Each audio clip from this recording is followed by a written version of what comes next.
Capítulo 29. Astrología y astronomía de los mayas. En las culturas, a pesar de encontrarse muy dispersas, suele haber convergencias de origen muy importante y a la vez muy difíciles de rastrear y de entender completamente. Como ejemplo, se puede citar el caso de los niños concebidos durante el verano. La ciencia moderna asegura que en verano se reduce la asimilación de proteínas en el organismo de la madre, lo que a la postre redunda en deficiencias orgánicas en el hijo. De hecho, existe cierta conexión entre la época del año en que se produce la concepción y el nacimiento y los probables desórdenes mentales posteriores del recién nacido. En conclusión, según la ciencia, hay mayores probabilidades de que ocurran deficiencias mentales en personas nacidas durante el invierno que en otras estaciones del año. Esto no es astrología, es investigación médica moderna. Si lo hemos presentado aquí, es porque los mayas sabían mucho de este asunto. Ellos usaban su propio sistema astrológico para saber cuándo comenzaba la influencia de los astros sobre la mujer embarazada y no como hace la moderna astrología, que empieza sus cálculos en el momento del nacimiento. Para los mayas, la época del año y la posición de los planetas eran factores importantes en el destino del ser humano. Había en ese estudio astrológico, tal vez convenga llamarlo astrobiológico, 5 días de mala suerte, que el sacerdote debía calcular a fin de que el afectado no empezara ninguna actividad delicada e importante en ninguno de esos días. En cambio, debía empezar toda empresa importante en días que para el sujeto fueran especialmente favorables. ¿No plantea el biorritmo el asunto de manera semejante, reduciendo los tiempos a horas? ¿Qué grado de efectividad tuvo toda esa compleja astrología? No lo sabemos, pero para nuestro objetivo lo único que importa es saber que ningún pueblo ni raza salta tan bruscamente desde lo primitivo hasta tan alto nivel de estudio y conocimiento en tan pocos siglos como los que transcurrieron desde que los mayas llegaron a Centroamérica hasta los días de la conquista española. Para tratar de demostrarlo, veamos lo siguiente. Según el Popol Vuh, el auge del desarrollo de la astronomía en los mayas empezó a principios de la cuarta edad de los mayas, que curiosamente coincide nuevamente con la edad de Tauro y naturalmente con el tercer símbolo de la gran esfinge. Dentro de su desarrollo astronómico figuró el conocimiento antes mencionado del ciclo aproximado, 11 años y medio de las manchas solares, que tal vez con justicia consideraron nefasto debido a los muchos y sensibles trastornos que, según su observación, producía tanto en lo psíquico como en lo material. Fenómeno mucho más notable entre los 22 y 23 años, que es donde partió su cronología, sintetizada en una rueda de 23 dientes. La astronomía moderna sabe que las manchas solares son causa directa de grandes trastornos atmosféricos, sísmicos, eléctricos, vientos solares, como también se les llama en algunos casos, etc. Otras ramas de la ciencia afirman que también afectan a la psiquis, de donde resultan inestables inquietudes sociales, guerras, crímenes, locura colectiva, etc. Ese ciclo solar de 22 a 23 años, determinado por las manchas solares, era considerado por los mayas como periodo nefasto, debido a que lo conocieron principalmente porque notaron que afectaba a la mente humana. Seguramente notaron también otros efectos en los animales y en las siembras, por ejemplo. Esto nos recuerda lo que en el tiempo presente está ocurriendo en el mundo.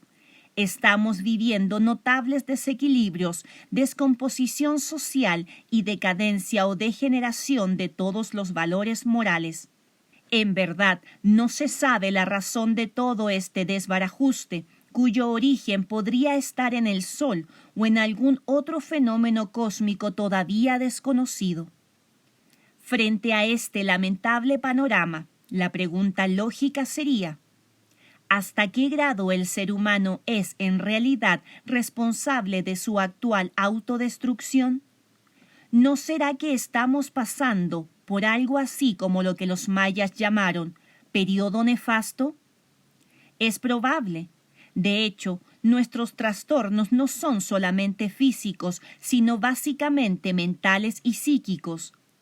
Tanto es así que seguramente durante largo tiempo impedirán que haya soluciones positivas a largo plazo en lo social y político, puesto que el motivo principal o causa básica de los trastornos es de origen cósmico.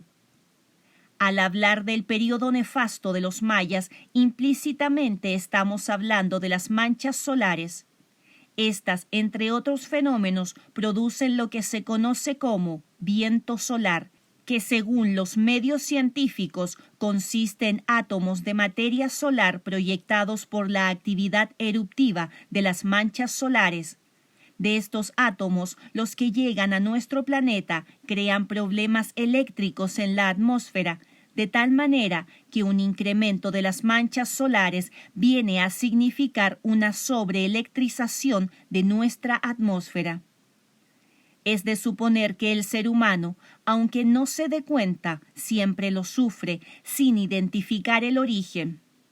Ahora bien, si en el cosmos ocurre algún fenómeno, hoy todavía no identificado o imprevisible, pero que aumenta la actividad en las manchas solares, nuestros problemas psíquicos y de toda índole aumentarán hasta que se produzca el instante crítico, que nadie sabe cuándo ni cómo será, pero parece estar ya muy cerca en el tiempo. Debido a que todo esto lo empezamos a vivir juntos y de manera progresiva, en todos nosotros se ha desarrollado al mismo tiempo. Por ello, no distinguimos hasta qué punto ha llegado la gravedad, ni mucho menos podemos avisorar soluciones lógicas.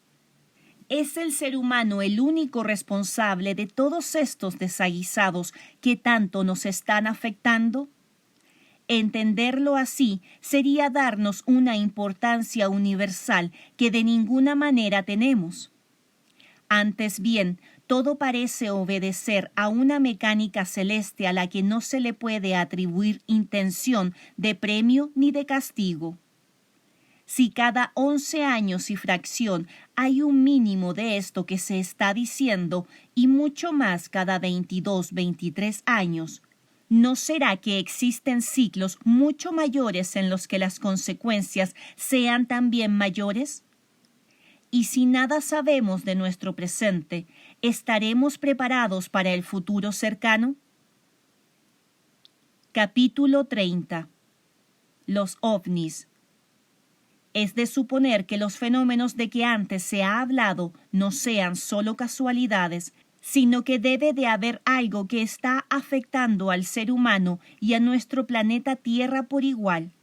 Con esto no intentamos juzgar si estará sucediendo algo semejante o peor en otros planetas de nuestro sistema solar. De todos modos, un serio cataclismo y hasta un simple desequilibrio en la Tierra produciría desequilibrios por lo menos en los planetas vecinos.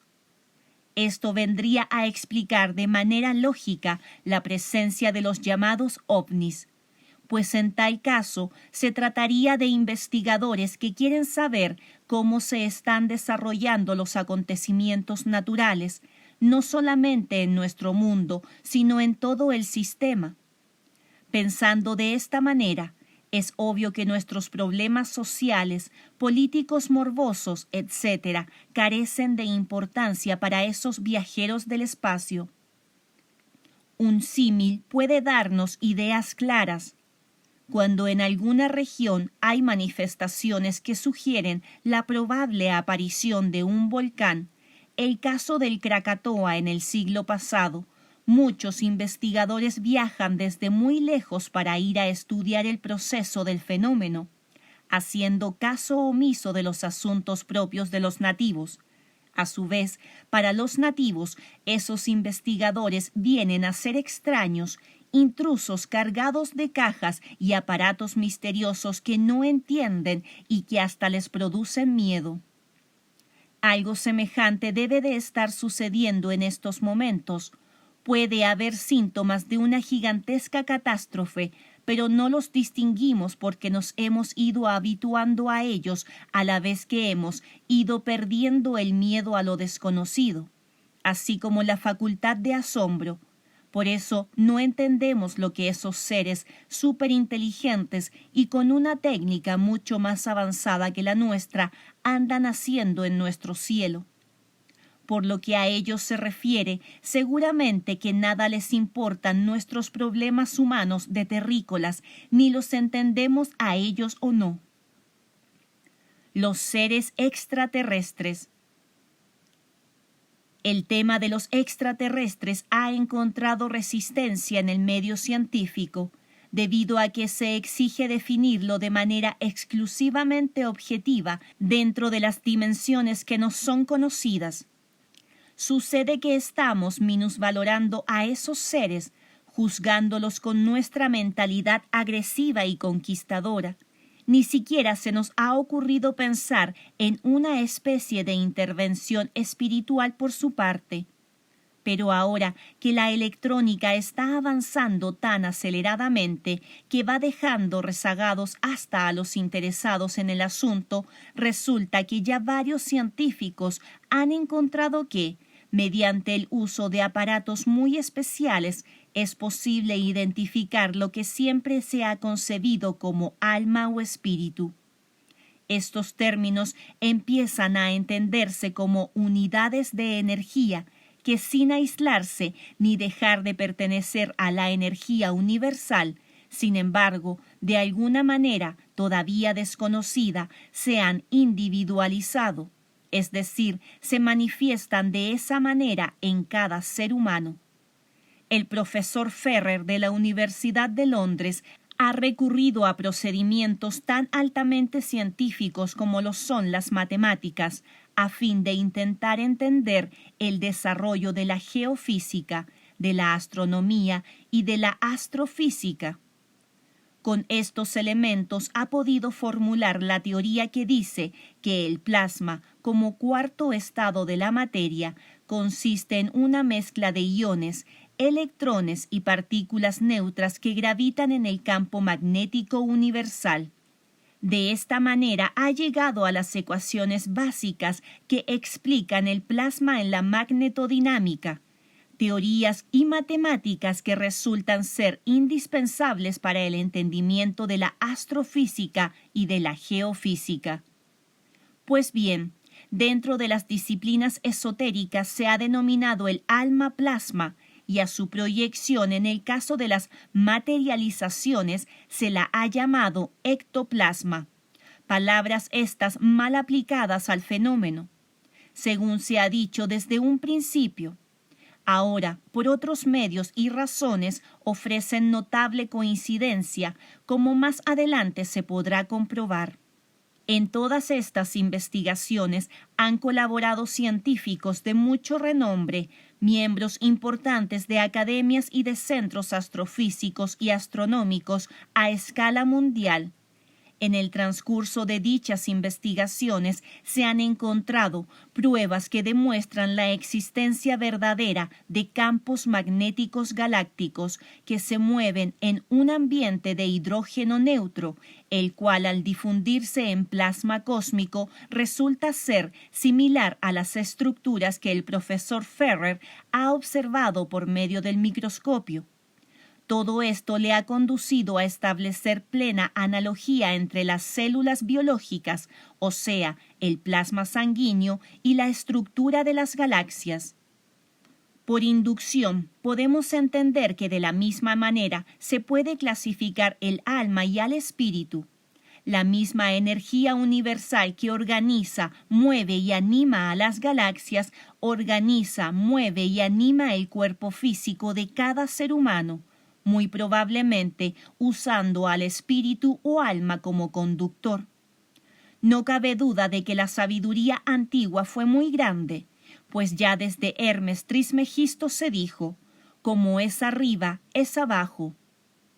Partiendo de esta hipótesis, pero que se va convirtiendo en teoría científica a nivel de laboratorio, se puede generalizar el tema en estos términos. Si nosotros, como seres pensantes, somos en realidad una forma de energía individualizada, pero sin dejar de formar parte de la energía universal, obviamente deben existir otras muchas manifestaciones más o menos semejantes en el universo. No hay que olvidar que el universo entero es energía y lo mismo se manifiesta físicamente en forma de seres humanos terrícolas, por ejemplo, que como energía individualizada. En este caso, permanece notando ya sobre cuerpos estelares tipo planeta y en el infinito espacio sideral en forma de radiaciones. Se sabe que la energía es indestructible. Por consiguiente, nosotros en la esencia que nos anima también somos indestructibles, aunque claro está, no en nuestra apariencia física. Y si la energía lo invade todo, lo mueve todo y lo transforma todo en el universo, sin límite de tiempo ni de espacio, nosotros, como energía individualizada, obviamente nos movemos de la misma manera, o sea, sin límite de tiempo ni espacio, unas veces aparentando la forma humana y otras como energía flotante, pero siempre pensante y creadora. Eso explicaría cómo es que el pensamiento de antiguos maestros sigue vibrando en el espacio y es recogido cuando se presentan los medios apropiados. En el medio religioso de todas las latitudes se ha repetido mucho que somos hijos de Dios. Si vemos este asunto objetivamente, podemos decir, el hijo del león es león, el hijo del águila es águila. El hijo de jirafa es jirafa. Luego entonces, los hijos de Dios son dioses. Si esto nos parece desmesurado y vanidoso, entonces es que la premisa es falsa y habrá que buscar otra solución más aceptable. Así como el alma y el espíritu se van entendiendo como unidades de energía, así también a Dios se le va entendiendo y aceptando como el total de la energía universal, que todo lo mueve, transforma y vivifica. En este caso, es válida la premisa cuando dice que el espíritu es una partícula de esa energía universal. Ya en este plano se puede aceptar que cada ser pensante está movido por una porción de dicha energía individualizada, que lo mismo existe ocupando un cuerpo físico que sin ocuparlo. Por ello se ha afirmado siempre que la muerte no existe. A partir de estas especulaciones se podría explicar la presencia en nuestro mundo de inteligencias superiores.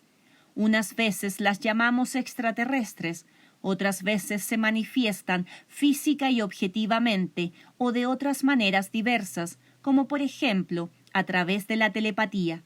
Pero el receptor no tiene en dichos casos ni la menor sospecha de dónde le llegan las ideas que suelen ser calificadas como de origen divino. Si tomamos esto como premisa, entenderemos también ciertos fenómenos que por lo general son rechazados y negados como procedentes de esferas superiores. Por ejemplo, la presencia de mentes privilegiadas que han servido para impulsar el proceso del ser humano, o por lo menos para recordar a quienes lo quieran escuchar las viejas enseñanzas que de ninguna manera pudieron haber sido producto de mentes primitivas. Y es que esas inteligencias superiores o energía individualizada lo mismo pueden encarnarse en cuerpos de este como de cualquier otro planeta, sin importar la apariencia. Pueden manifestarse simplemente como energía pensante y, de hecho, parecen haberse venido sirviendo de las llamadas hermandades o escuelas secretas que, a juzgar por lo poco que de ellas se sabe, han sido las encargadas de conservar los conocimientos a base de un contacto constante con seres superiores, no siempre encamados, que lo mismo pueden ser espíritus residentes en nuestro planeta que visitantes de otras esferas.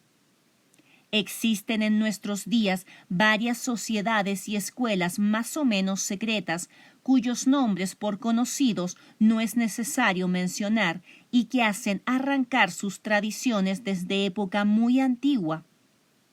Es natural que estas sociedades de más o menos fácil acceso puedan ser en el presente las más idóneas para esparcir los antiguos y grandes secretos, porque las escuelas secretas genuinas no existen de manera física, sino de forma intangible, y en ese caso se habla, por ejemplo, de centros de luz o archivos acásicos o libro acásico de la ley, etc. Nada de lo cual está en la tierra de manera física.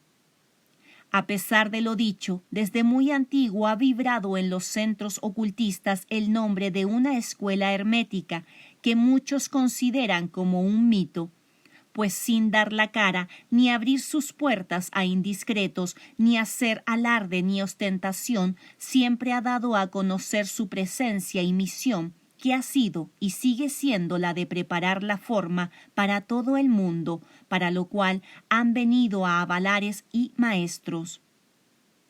Se decía que los miembros de esta sociedad secreta y silenciosa se reunían para tomar sus acuerdos en una fortaleza suspendida en el aire, de donde salían los ordenamientos para todo nuestro sistema planetario.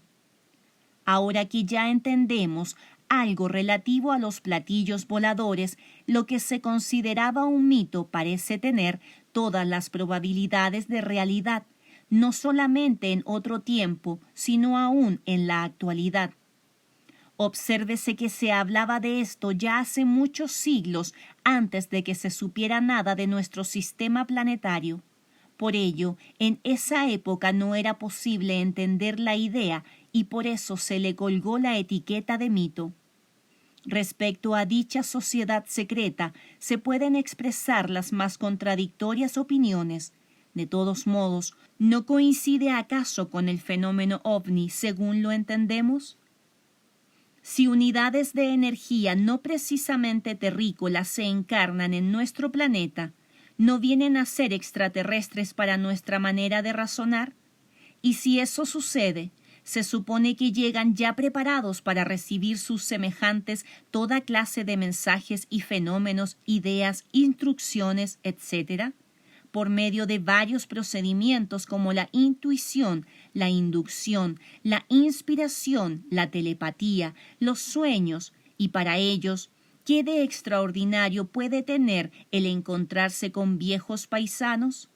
Ciertamente en nuestro medio se admirarán y hasta se asustarán quienes no entiendan estos mecanismos, sobre todo porque la ciencia sigue negándolos antes de investigarlos. Sin embargo, esta norma y conducta de la energía universal al individualizarse es lo que ha permitido, entre otras cosas, la conservación de las antiguas enseñanzas. O dicho de otro modo, la energía individualizada es lo que hasta hoy se ha venido llamando alma y espíritu. Conserva la memoria y el conocimiento de toda su historia, tanto por lo que se refiere al medio físico y objetivo, como al mundo o plano espiritual, que es meramente energía vibrante a nivel universal. Y cuando las circunstancias lo exigen y permiten, una o más de esas inteligencias superiores, debido a su propia evolución, entran nuevamente en un cuerpo físico para recordar lo que ya antes habían enseñado. En este fenómeno al que desde hace ya muchísimos siglos se le ha llamado simplemente reencarnación del espíritu. Por fortuna, y ya era hora, la moderna ciencia empieza a afirmar que la reencarnación existe realmente, pues se han empezado a hacer estadísticas de importantes comprobaciones sin que nada de ello afecte a lo religioso en ningún sentido, ni a las concepciones tradicionales ocultistas ni filosóficas. Como es natural, eso sí, va abriéndose paso bruscamente en la selva enmarañada de ideas envejecidas que rápidamente van perdiendo validez porque ya no resisten el análisis. Pues bien, esto que en otro tiempo habría provocado por lo menos ironías, sino ataques y agresiones en la época presente, es ya serio motivo de meditación, no de tipo filosófica, sino científica, en laboratorio y con computadoras al alcance de la mano. En consecuencia, hoy pueden seguir riendo e ironizando sobre estas cuestiones solamente quienes no se han enterado de los más recientes avances a este respecto, especialmente en lo que se refiere a la física y a la electrónica, en donde ya van apareciendo los espíritus como algo absolutamente normal en el universo. A este respecto, conviene recordar a Víctor Hugo: la risa es muy cómoda y a veces saludable, pero nada nuevo aporta a la ciencia. Veamos ahora algunas de las huellas que dichas partículas individualizadas han dejado de forma objetiva en nuestro mundo y que son una prueba de su real existencia como entidades inteligentes. Citaremos algunos casos insólitos que, no obstante su vaguedad, han impulsado la investigación. El de las cintas magnetofónicas que inexplicablemente han aparecido con grabaciones, unas veces con simples ruidos de tipo telegráfico, en otras con trozos de música desconocida, en otras con voces y hasta saludos completos en lenguajes desconocidos.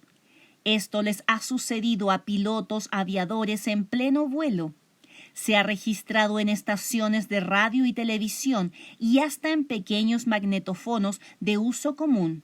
Hay casos en los que se han reunido personas en círculo a la manera espiritista o espiritualista y habiendo puesto a funcionar un magnetófono que registrará todo lo que en la reunión se dijera. Al revisar lo grabado, no oyeron más que sonidos insólitos, voces y hasta palabras completas de origen desconocido. En estos casos, la inmediata explicación ha sido la intervención de los espíritus que por ese medio han querido hacerse presentes. Por su parte, el autor ha hecho experimentos en ese mismo sentido, usando para el caso un círculo de personas muy afines entre sí y naturalmente un médium.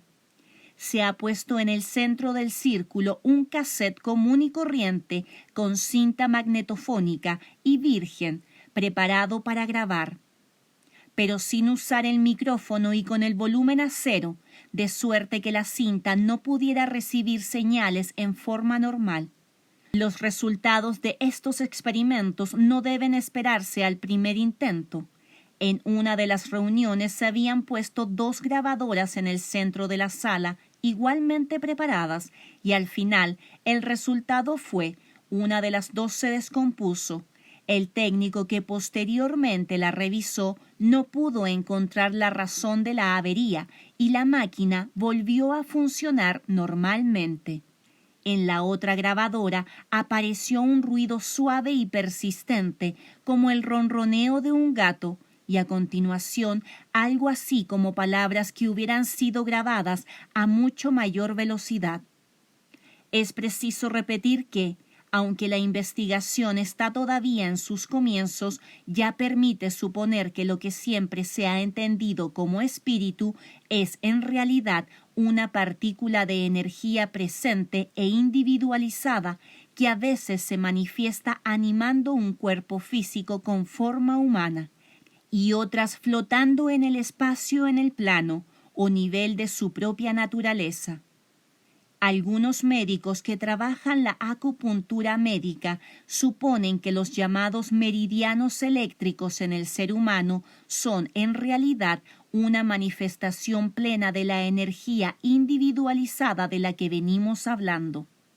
Este conjunto de hipótesis y de ideas, algunas de las cuales parecen descabelladas y otras bastante bien fundadas, aunque de manera dispersa, así como fenómenos diversos todavía no debidamente controlados, ya van formando estadística. Probablemente en un futuro muy cercano llegarán a explicar muchos puntos hoy todavía misteriosos y quizá hasta la razón de las diferencias entre los grupos étnicos primitivos de la Tierra, porque la energía individualizada puede transmigrar de unos a otros mundos, como dice la Biblia. La casa de mi Padre tiene muchas moradas. Entonces se entendería mejor el origen y formas de las razas y vendría a resultar que las formas físicas pensantes son semejantes en todo el universo y que todos somos de origen extraterrestre. El actual cuerpo físico es solamente un vestido provisional. En un lejanísimo pasado llegamos a este mundo procedentes de otro, y en el futuro seguramente dejaremos este planeta para irnos a vivir a otro que sea más de nuestro agrado. Y claro está, en ese mundo seremos igualmente extraterrestres. Mirando así estos problemas que parecen irse ya afirmando, ¿dónde queda el misterio de la presencia de los que hoy llamamos extraterrestres?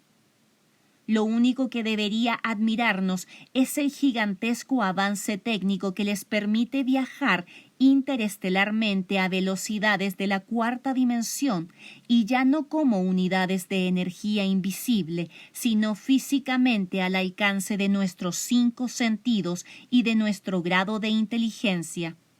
El hombre actual ya ha pensado en todo ello, y como ya se ha dicho repetidamente, solo el asunto de tiempo es el alcanzar esas metas. Atravesando la inmensidad del espacio sideral, nos llegan luz y radiaciones ya perfectamente detectadas. Se sospecha que algunas de esas radiaciones son producidas artificialmente por seres inteligentes con los que se aspira a entrar en contacto en un futuro no muy lejano. Y todo esto a nadie le asombra ya. Nadie se alarma por ello ni hay quien lo ponga en duda. Por desgracia, las cosas cambian cuando se habla de unidades de energía pensante e inteligente que se proyectan de la misma manera, pues entonces empiezan las dudas, cuando no las burlas. Es de suponer que lo que realmente sucede en estos casos es que, de manera mecánica, automática en nuestro cerebro, se mezcla y confunde el asunto lógico y científico con creencias religiosas, especialmente con antiguas concepciones religiosas. En efecto, si en vez de hablar de unidades de energía pensante mencionamos las palabras alma o espíritu, la cosa cae por necesidad en el campo religioso. Este parece ser el mayor obstáculo que se ha interpuesto en la comprensión del fenómeno ovni. Lo más curioso es que somos nosotros precisamente los que no sabemos de dónde venimos ni hacia dónde vamos. Así pues, se hace necesaria y tal vez urgente una fórmula científica, matemática, que defina y sustituya las palabras alma y espíritu por el concepto de manifestaciones de energía universal. Algo para pensar en Egipto. En el libro de los muertos, de antiquísimo origen egipcio, hay algunas claras referencias a la presencia de seres extraterrestres. Por ejemplo, cuando Nu aparece ante Isis y le dice: «Oh Ra, déjame subir a tu embarcación que forzó todos los caminos del cielo y de la tierra. Honor a ti, oh tú, que vuelas por el cielo». La contestación a Nu fue la siguiente: «Yo soy el que conoce las rutas del cielo y que ha cruzado las remotas e iluminadas comarcas celestes. Navego por el firmamento que separa la tierra del cielo». Obsérvese en primer lugar que el texto no menciona, ni siquiera sugiere divinidad alguna, Por el contrario, se trata de un diálogo muy natural entre dos seres humanos, por lo menos ambos con la misma apariencia humana. Por otra parte, ese personaje Ra lo encontramos en la misma época en la India, originalmente como Ram y luego como Rama hasta hoy. Esto hace suponer que en la realidad se trató de una misma persona, de un mismo viajero, quien disponiendo solamente de un veloz vehículo volante, pudo haber cubierto las enormes distancias que hay de la India a Egipto en una misma época, dejando en ambos sitios importantes señales, y hasta podría darse el caso de que en el futuro se encuentren sus huellas en otros países, no necesariamente de Oriente. En Egipto, en los textos que hablan de las pirámides egipcias, se lee lo siguiente: «Oh, cómo vuela, vuela alejándose de vosotros, gentes de la tierra. Su dios Patroninuco y su Ka le acompañan. Besa el firmamento como un halcón, salta hacia el cielo como una langosta». En la India. En los antiguos escritos sagrados de la India abundan los relatos referentes a seres desconocidos procedentes del cielo, pero con forma y acciones humanas. De estas referencias se anotará aquí solamente una, la que se hace en el poema el Ramayana, y que tiene una antigüedad de unos 2000 años, o sea, época más o menos contemporánea a Cristo. El Ramayana describe cómo Rama estaba armado de flechas mágicas que cruzaban veloces el aire, iluminando con brillo semejante al de las grandes estrellas fugaces. Dice también que Rama y su hermano Lakshmana encontraron a uno de los hijos Lakshmi, a quien la diosa india había cautivado con una maldición dentro de una bestia fabulosa, pero que a la presencia de los dos hermanos recobró su personalidad. Sigue diciendo el Ramayana que en aquella época ocurrieron feroces combates. Se usaban armas encantadas que disparaban dardos veloces y luminosos como el relámpago, tan ardientes que lo quemaban todo y tan abundante como si el sol, la luna y las estrellas cayeran sobre la tierra en forma de llamarada, creando un fantástico escenario. Cita uno de los personajes del poema, que parece haber estado prisionero, fue liberado por los suyos e inmediatamente subió a su carro celeste, veloz como el pensamiento. Entonces Rama a su vez subió a su carro y ascendió al cielo, seguido de otros carros. Es obvio que esta descripción se refiere a algo que realmente sucedió, una guerra con extraterrestres. Quizá bajó a la tierra un ovni y los terrícolas atacaron a los tripulantes y apresaron por lo menos a uno de ellos. Entonces llegaron otras naves y entablaron combate con los terrícolas hasta liberar a los detenidos. Una vez logrado esto, volvieron a sus naves y veloces remontaron el cielo. El caso Agartha. Por su parte, Harold Wilkins, otro investigador famoso, asegura que el misterio de Agartha, también en la India, parece haber quedado explicado con la leyenda que dice que en Gobi, una pequeña isla de Asia Central, bajaron de las estrellas blancas, tal vez Venus, unos seres luminosos que ayudaron a los nativos en el trabajo de cultivo de la tierra. El escenario presentado por Wilkins viene a ser el mismo que ya había presentado el Ramayana, pero en región y en época distintas.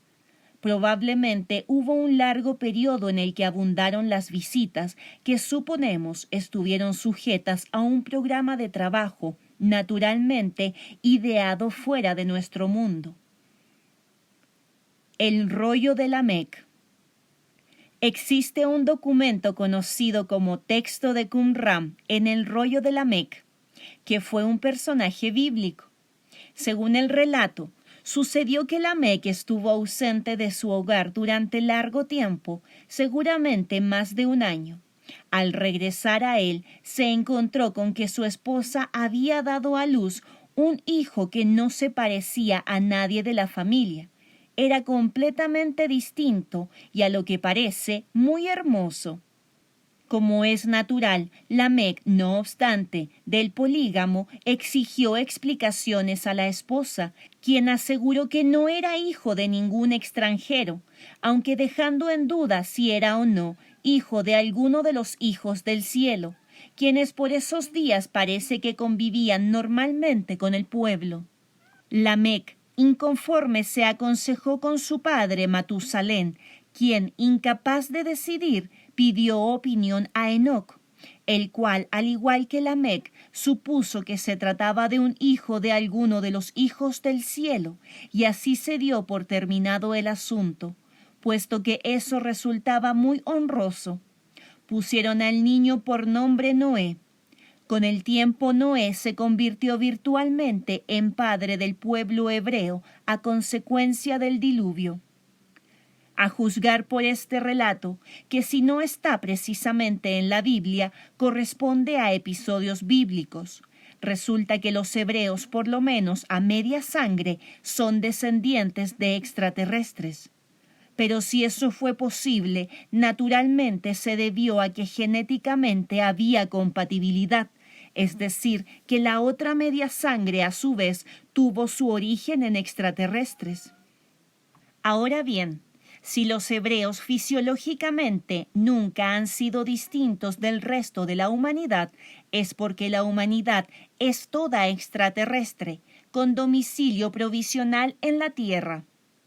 Aquel caso de Noé, como descendiente de quienes llegaron del cielo, vendría a justificar que los hebreos se hicieran llamar pueblo escogido de Dios, y también justificaría los diversos fenómenos de apariencia paranormal de que habla la Biblia, que aunque siempre fueron atribuidos a Yahvé, ahora se van entendiendo y explicando mejor.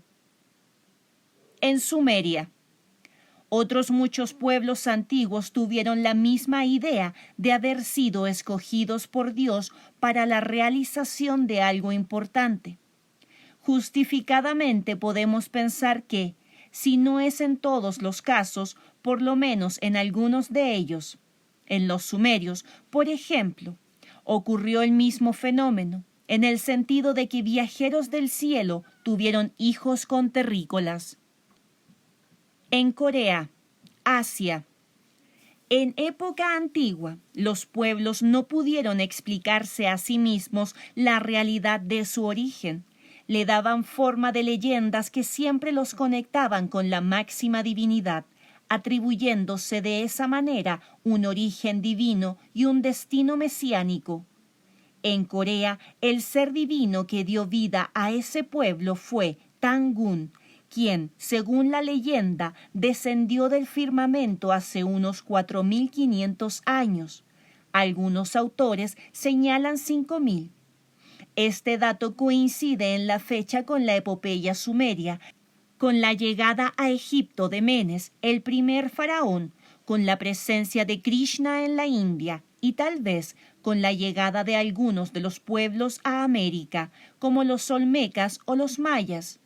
Como quiera que sea, ese Tangun da la sensación de haber sido en verdad un viajero del espacio. En la Biblia, Ezequiel, el personaje bíblico, presenció la llegada de viajeros del espacio exterior. Véase la descripción que no deja lugar a duda de que todo fue en sentido material y nada en sentido espiritual.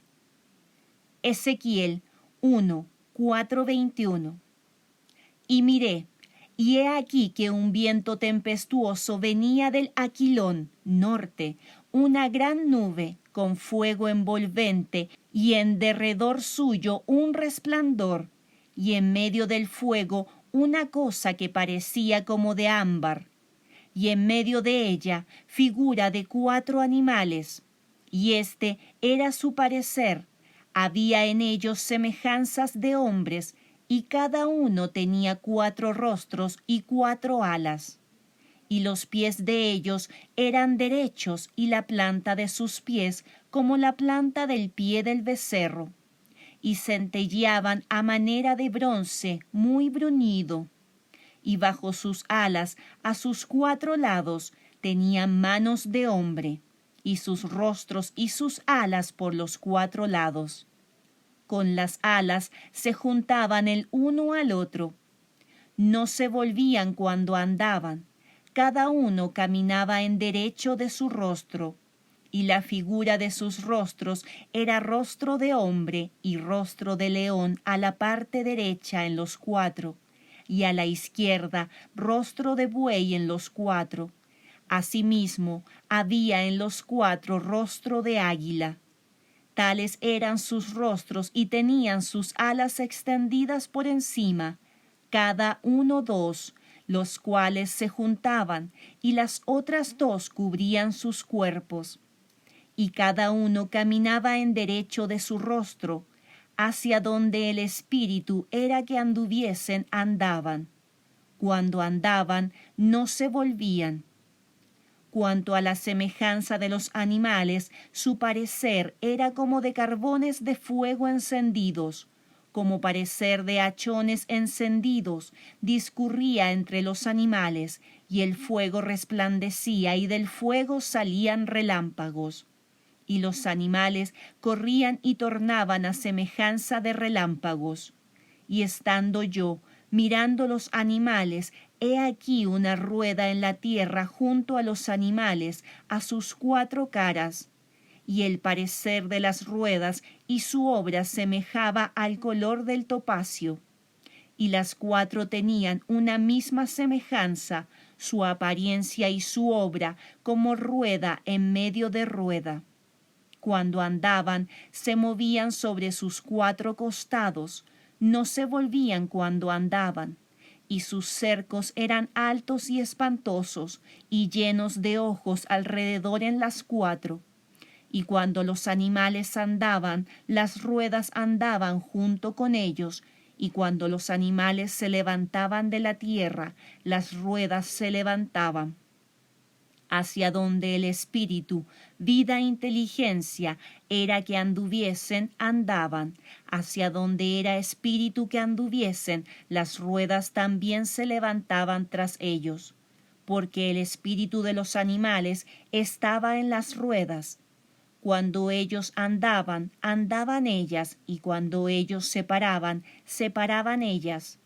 Asimismo, cuando se levantaban de la tierra, las ruedas se levantaban tras ellos, porque el espíritu de los animales estaba en las ruedas, y sobre las cabezas de cada animal aparecía expansión, a manera de cristal maravilloso, extendido encima sobre sus cabezas, y debajo de la expansión estaban las alas de ellos, derechas la una a la otra, a cada uno 2, y otras 2 con que se cubrían sus cuerpos.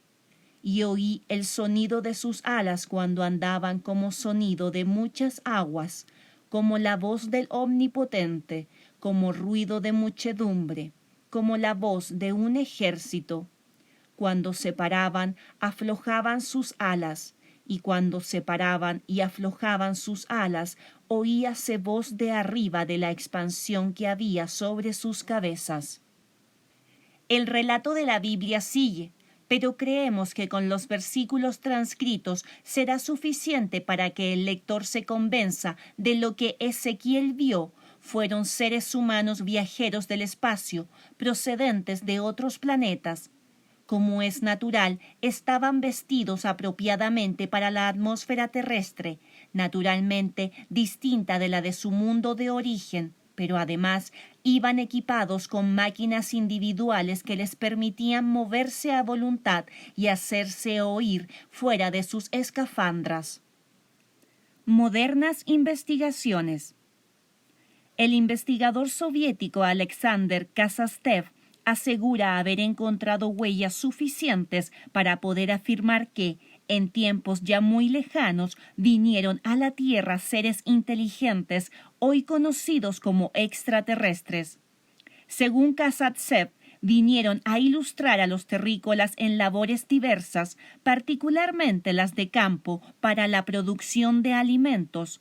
Eso explicaría ampliamente el repentino despertar de los sumerios, que a todos los estudiosos les han dado la impresión de haber saltado bruscamente de una vida pobre y primitiva a una cultura ya demasiado avanzada para su tiempo.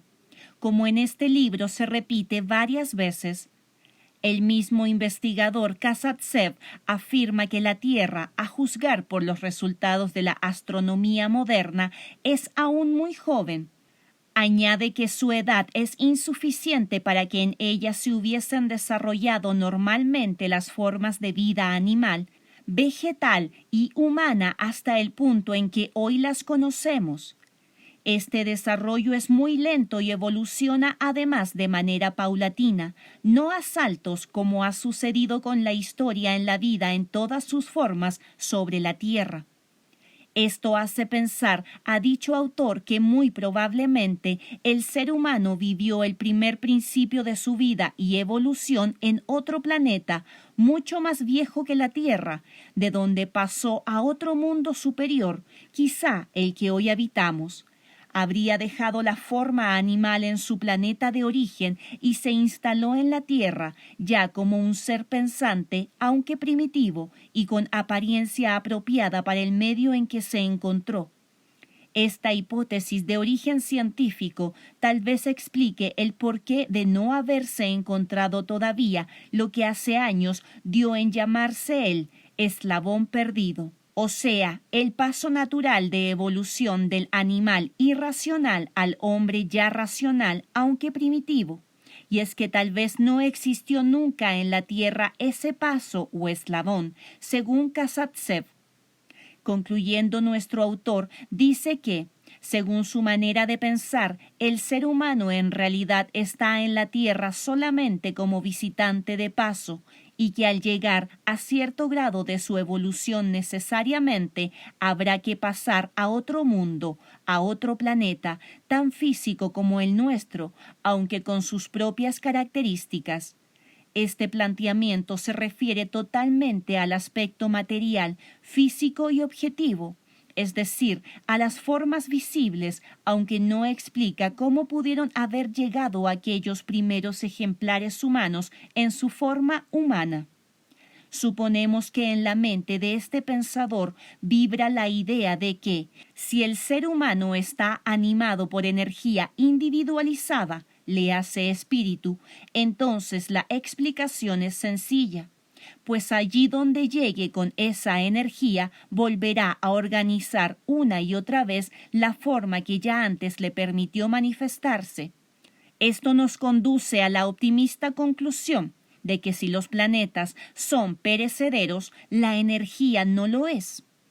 Han desaparecido mundos anteriores, pero nosotros seguiremos existiendo. Algún día morirá este mundo, pero nosotros seguiremos vivos y viajando siempre en busca de un más allá. Ojalá sea así. Las opiniones de Kazantsev coinciden notablemente con viejas tradiciones y postulados del espiritismo. Coinciden también con la esencia filosófica de todas las doctrinas orientales, como la hinduista, por ejemplo, cuando se refiere al espíritu y lo considera como una partícula de su creador, Brahma, partícula que sale al mundo de las formas para realizar una tarea hasta conquistar la maestría, Avatar, para entonces triunfantemente regresar a su creador, a su punto de origen. Esta filosofía no es de tiempos actuales, por el contrario, es tan antigua que quizá tenga más de 5.000 años. Como fácilmente se puede apreciar, en gran parte los conceptos modernos se van confundiendo con los antiguos. podemos pensar que los conceptos antiguos a este respecto de ninguna manera pudieron haber sido expresión de terrícolas primitivos, sino pensamiento y expresión superior de maestros extraterrestres que apenas hoy empezamos a comprender. Otras consideraciones.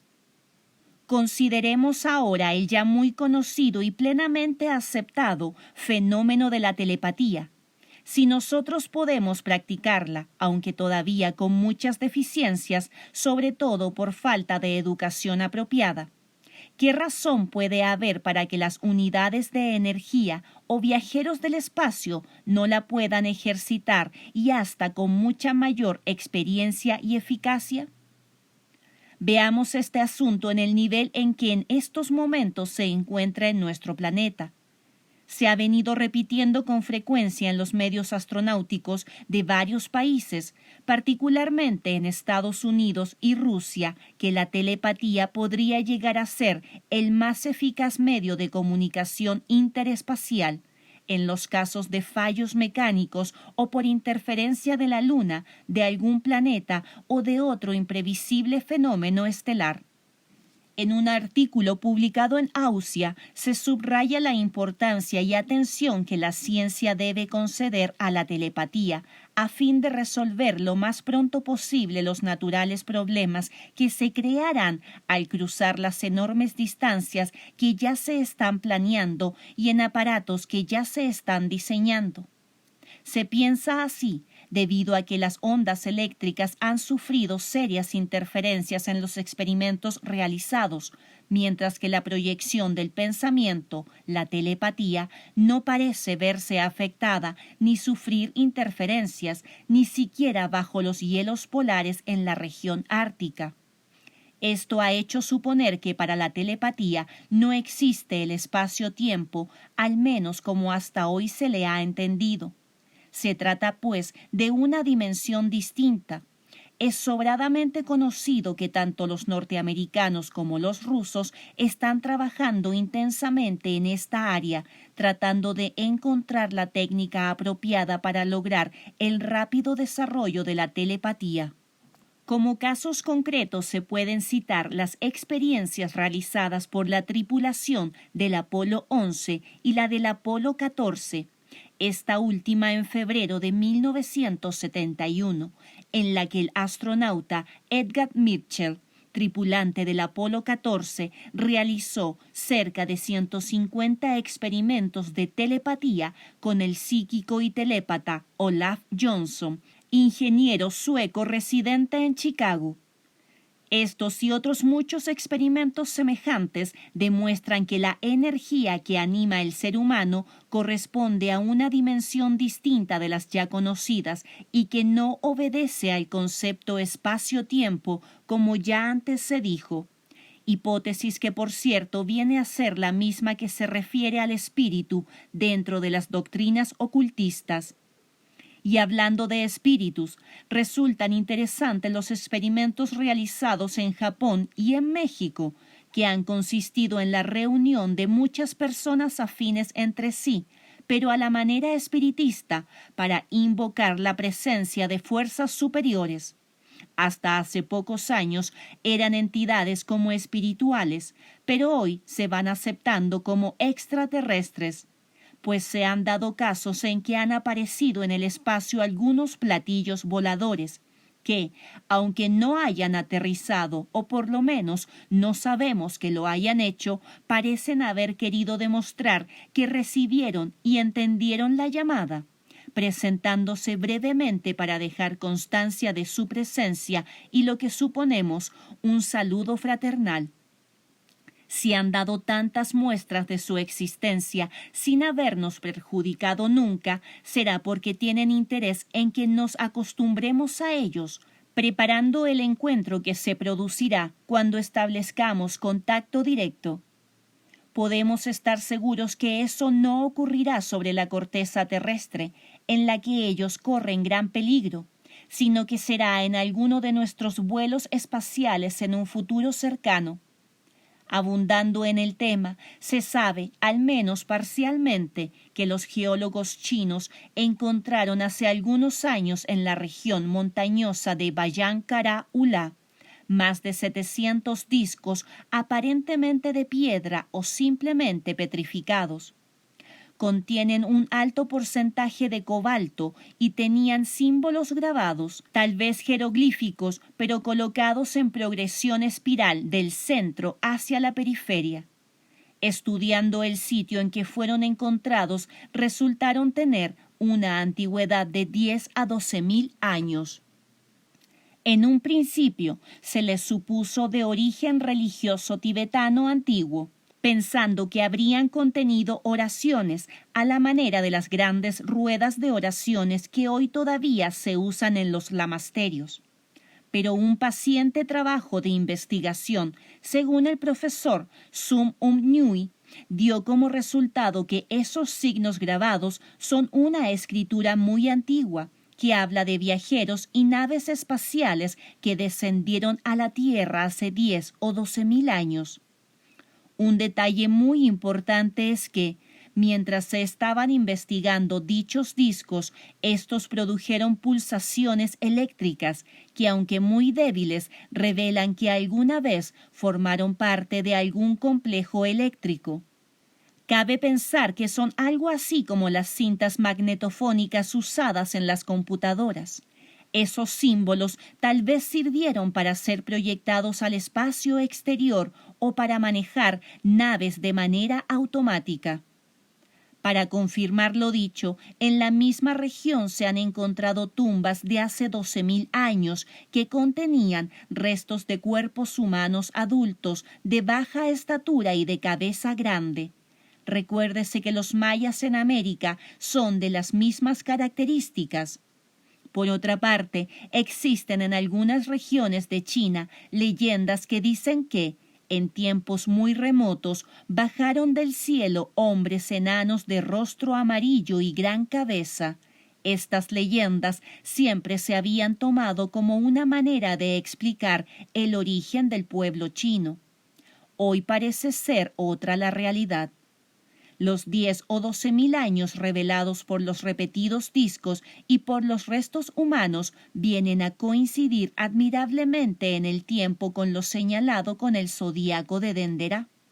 Corresponde también al principio de la constelación de Leo, simbolizada en el pecho y garras de la gran esfinge egipcia. ¿Casualidad?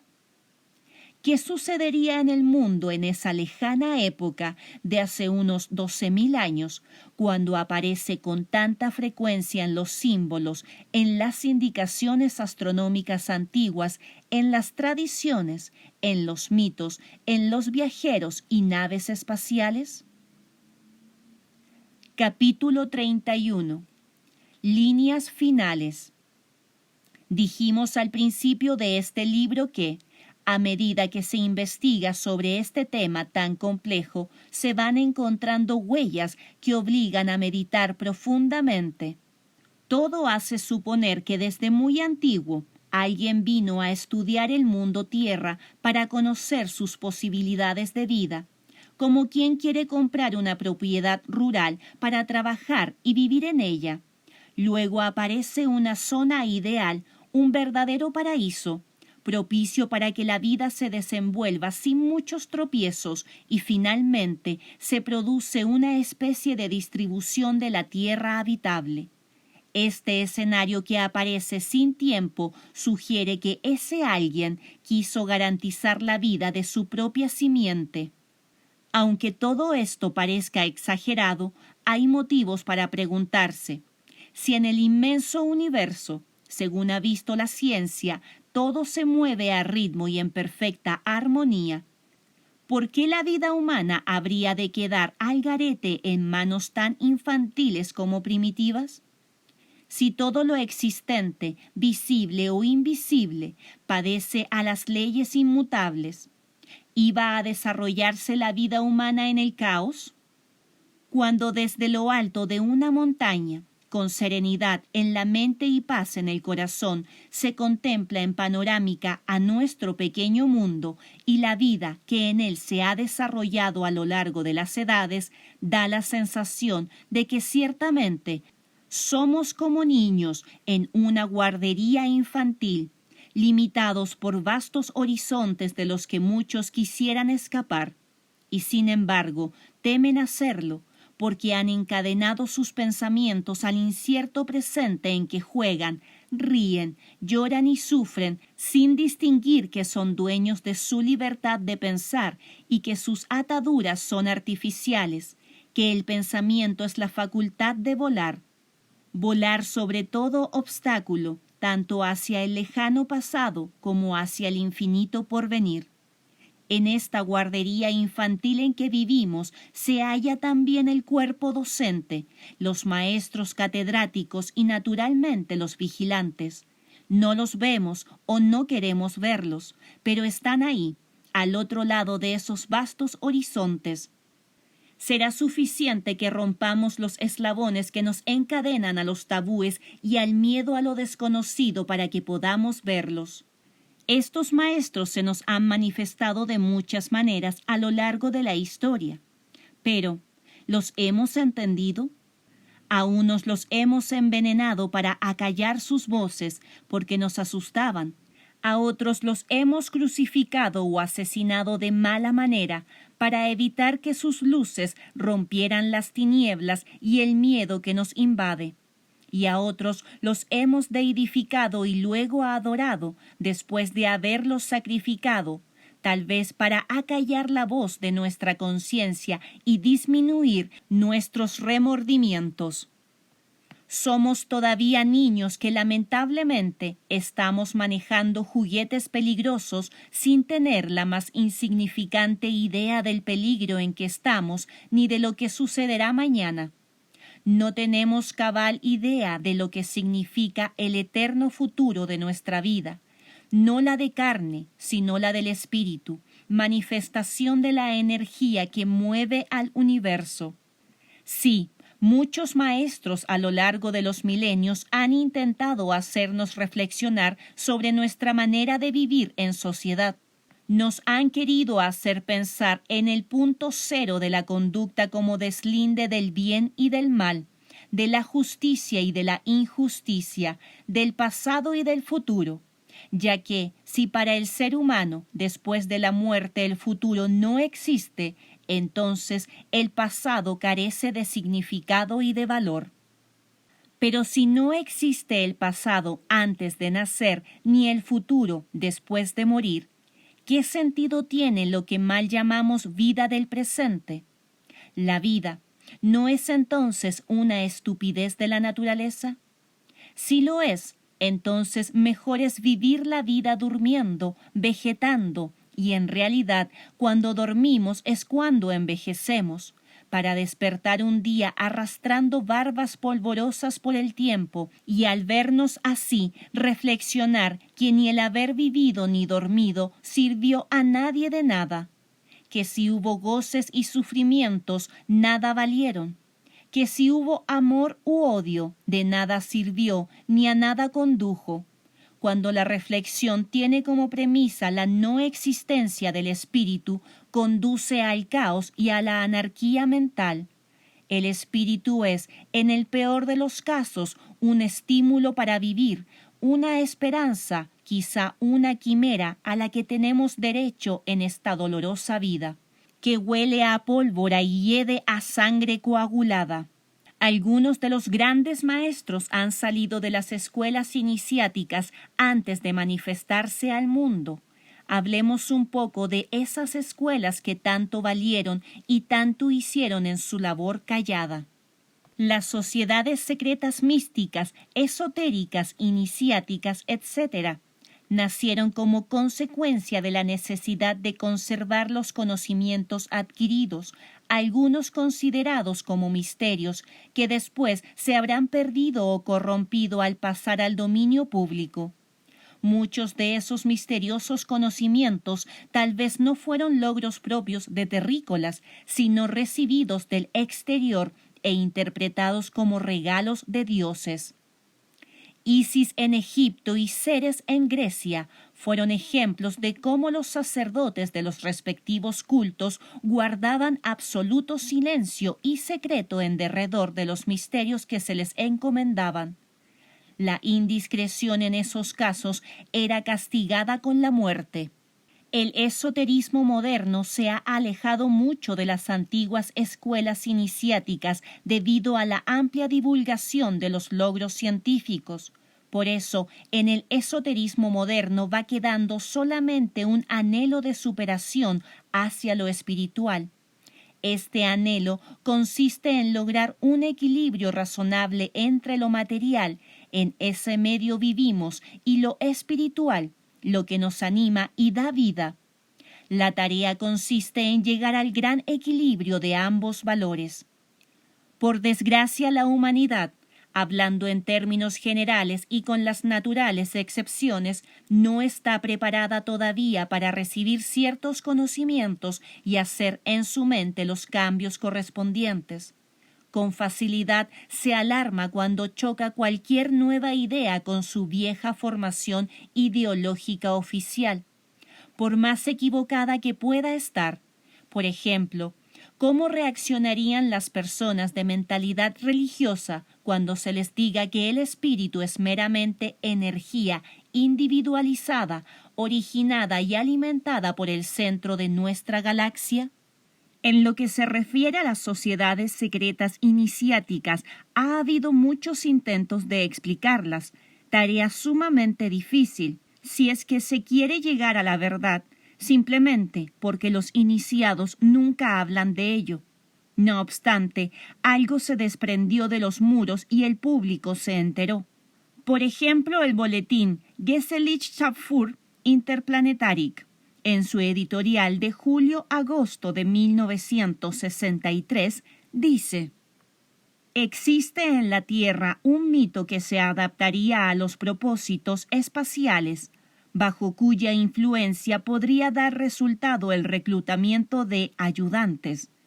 Nos referimos a una sociedad que desde hace siglos se ha vanagloriado de preparar la reforma de todo el mundo tierra y cuyos miembros no solo se reúnen en una fortaleza suspendida en el aire, sino que se ocupaban del trabajo en todo el sistema solar y poseían, además, 1000 piezas que harían palidecer de envidia a nuestros técnicos actuales. Varios cabalistas hablan de fenómenos igualmente desconcertantes. Henry Sereuya, famoso cabalista, afirma que el conocimiento de el carro de Dios era un máximo secreto que solamente podía ser transmitido de manera oral a los propios iniciados y nunca por escrito, o a lo sumo mediante símbolos convenidos de significado comprensible solamente para los iniciados. Hasta no hace muchos años, todos esos fenómenos concernientes a hermandades iniciáticas estaban totalmente relacionados con el espiritismo. Toda comunicación, toda visión y todo efecto recibido a través de médiums, así como toda intervención que fuera considerada como paranormal, era atribuida a intervención directa de seres espirituales, de mayor o menor jerarquía, según la enseñanza y el nombre que dejaran. Pero, para el autor y para otras muchas personas, un día vino la gran sorpresa. Fue hacia 1942, estando el mundo en plena Segunda Guerra Mundial. Sucedió que en muchos centros espiritistas y espiritualistas se empezaron a recibir mensajes extraños que decían proceder del espacio exterior. Luego empezaron a nombrar otros mundos y hasta otras galaxias.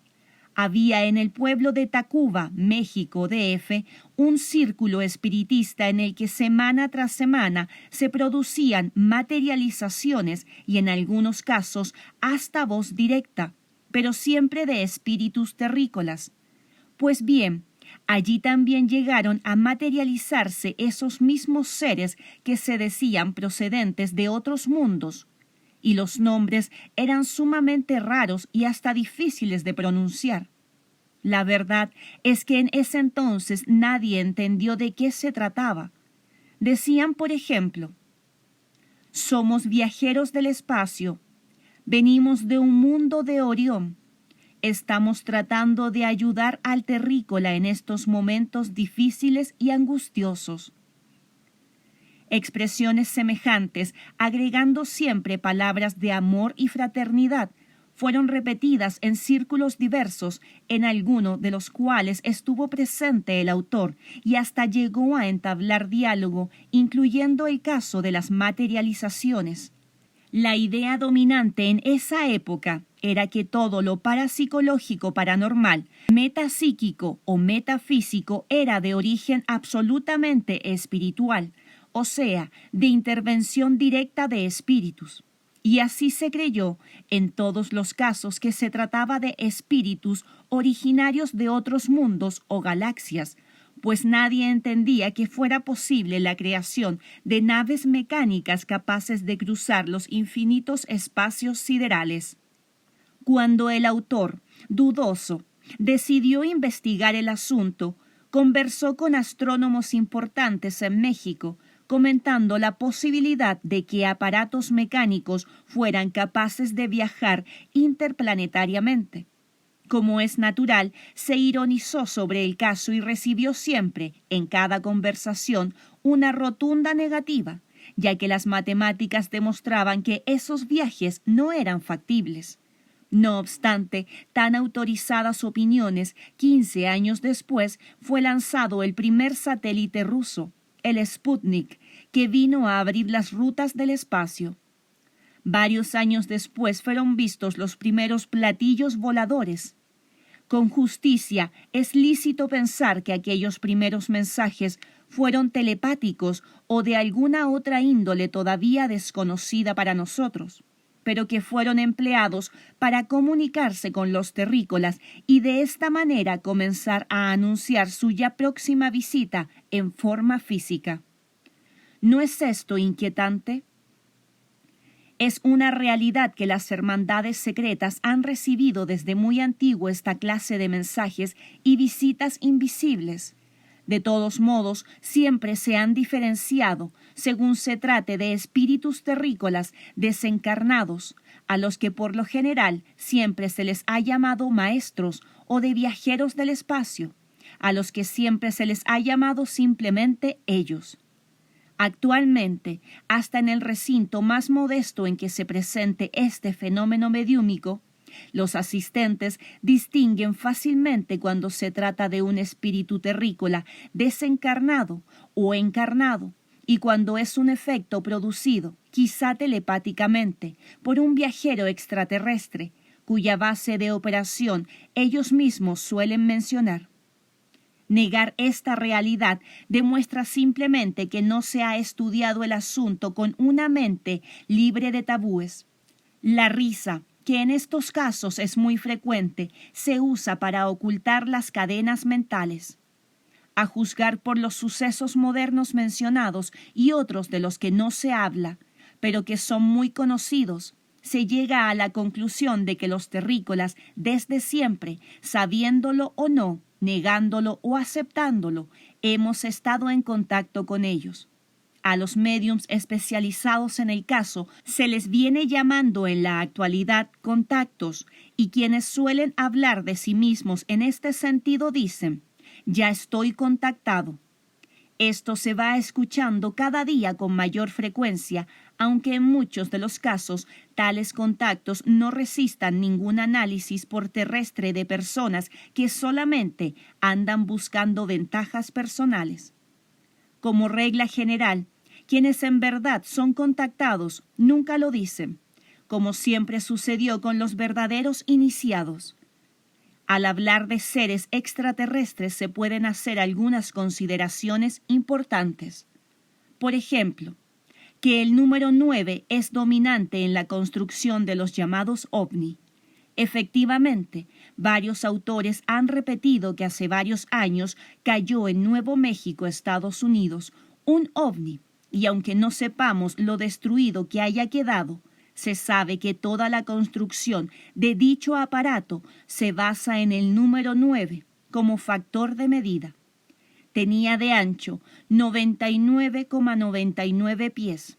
La cabina de mando tenía o tiene un diámetro de 18 pies y una altura de 72 pulgadas, con un sobresaldo respecto de la estructura de 45 pulgadas. Como fácilmente se puede apreciar, el número 9 es el eje y factor de medida de todo el ovni. Pero para el tema de este libro lo más importante es que dicho factor se basa precisamente en pulgadas modernas. Ahora bien, recuérdese que la pulgada inglesa moderna, con muy insignificante diferencia, es la misma que sirvió como unidad de medida en la construcción de la Gran Pirámide, y que es con esa misma pulgada como se han obtenido todos los valores astronómicos y en general cósmicos de que se habla en este libro y en el anterior del mismo autor. Por consiguiente, si la Gran Pirámide se basa en la pulgada y los ovni también, obviamente tuvieron un mismo origen, una misma motivación. Volviendo al misterio del 9. Resulta que en la cábala numérica este número es básico. En la hermandad de dicha cábala y en otras hermandades menos herméticas y por ello más conocidas, se explica que al morir asesinado Hiram, el rey Salomón ordenó que 9 maestros lo buscaran. También fueron 9 los constructores albañiles o masones que construyeron la bóveda secreta. Otro ejemplo es el Enoc bíblico, que escondió el nombre indecible bajo 9 arcos grabados dentro de un triángulo. Si se habla de 9 maestros y de 9 arcos, obviamente se trata de personas iniciadas en los grandes misterios dentro de las escuelas herméticas, en este caso, judías. Ahora, recuérdese que desde muy antiguo los hebreos parecen haber estado en contacto directo con los extraterrestres, hasta el grado de que Noé parece descender de extraterrestres por parte de uno de sus progenitores. En algunas de las sociedades secretas modernas, por tradición, todavía se ilumina el centro de la gran sala del Gran Consejo con 81 velas encendidas. 8 más 1 es igual 9. 81 en 9 es 9. Además, generalmente en esos sitios se ponen adornos que de alguna manera expresan el número 9. El número 9 ha sido tradicionalmente usado como gran símbolo dentro de las sociedades iniciáticas desde muy antiguo. Esto sugiere, sin rebuscamientos, que existe muy estrecha relación mística, esotérica, etc., entre los humanos terrícolas y los viajeros del espacio exterior. Obviamente, ellos no son tan extraños a nosotros como generalmente se les ha querido suponer. El número 9 ha sido sagrado para el hombre desde muy antiguo, y ese mismo número es el factor básico de los ovni, además de que, por estar en pulgadas, se relaciona estrechamente con la Gran Pirámide. No cabe la menor duda de que dicho número y la unidad de medida de la Gran Pirámide fueron tomados de los viajeros del espacio por los terrícolas. Por otra parte, si los ovni tienen como unidad de medida el número 9, será seguramente porque existe alguna relación vibratoria con lo cósmico, vibración o algún tipo de energía que dio afinidad a las sociedades secretas al relacionarlas con un algo de valor cósmico que coincide con el libro de Tot. En el tarot, libro de Tot. En el libro de Tot, Hermes Trismegisto, el número 9 corresponde a uno de los 22 grandes arcanos o misterios. Significa el maestro oculto que trabaja silencioso en busca de la verdad, la sabiduría y los secretos de lo no visible. El símbolo de ropaje es el gris y el azul. El gris alude a la tierra, a lo material y tangible. El azul al cielo, a lo espiritual y sublime. Para mayores detalles al respecto, véase esto último en el libro El Tarot Profético. Lo dicho se refiere naturalmente a escuelas herméticas iniciáticas que tal vez aparecieron en su principio en Egipto, puesto que Tot es uno de los dioses más antiguos de Egipto. Por ello, se ha pensado que Tot y sus escuelas herméticas son mucho más antiguas que todo lo que se sabe de Egipto.